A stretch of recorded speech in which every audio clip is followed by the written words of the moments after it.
We continue our look at stories the politicized media got wrong on both sides of the political aisle. We move now to the way some on the far right, including Fox News, have downplayed the January 6th riots, starting with Tucker Carlson.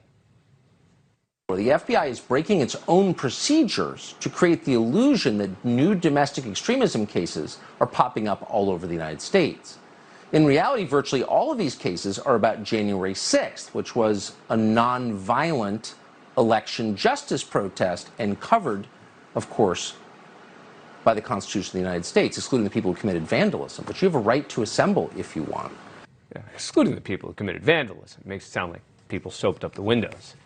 Putting aside the vandalism where protesters broke out windows at the Capitol, climbing walls, it's simply a lie to claim that these attacks on police who were trying to guard the Capitol were part of a peaceful protest. Yes, there were many peaceful protesters, but there were also non-peaceful protesters and many police officers attacked.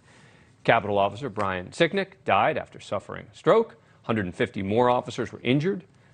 Newsmax said the protesters were peaceful, but then a reporter seemed to contradict his own report. Only a few people milling about, workers fixing up the Capitol right now, patching those windows that were broken by protesters yesterday. And being there firsthand, Chris, I can attest it was a mostly peaceful protest. Hard to say when you get involved in the fog of war who started what.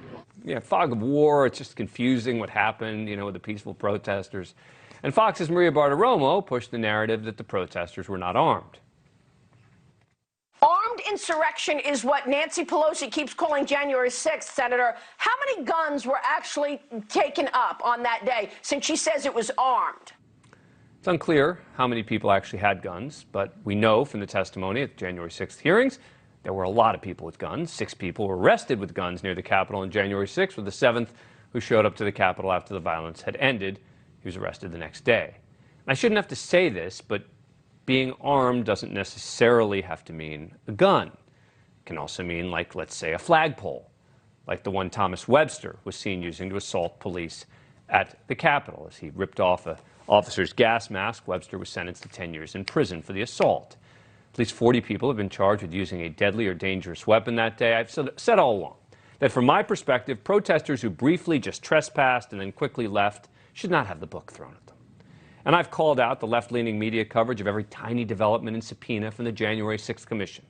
But this weird and continuing effort to try to pretend that January 6th was some peaceful protest is just sort of a shameful media lie. Thank you for watching. Go to NewsNationNow.com to find NewsNation on your cable provider. And don't forget to click the red subscribe button below to get more of NewsNation's fact-driven, unbiased coverage.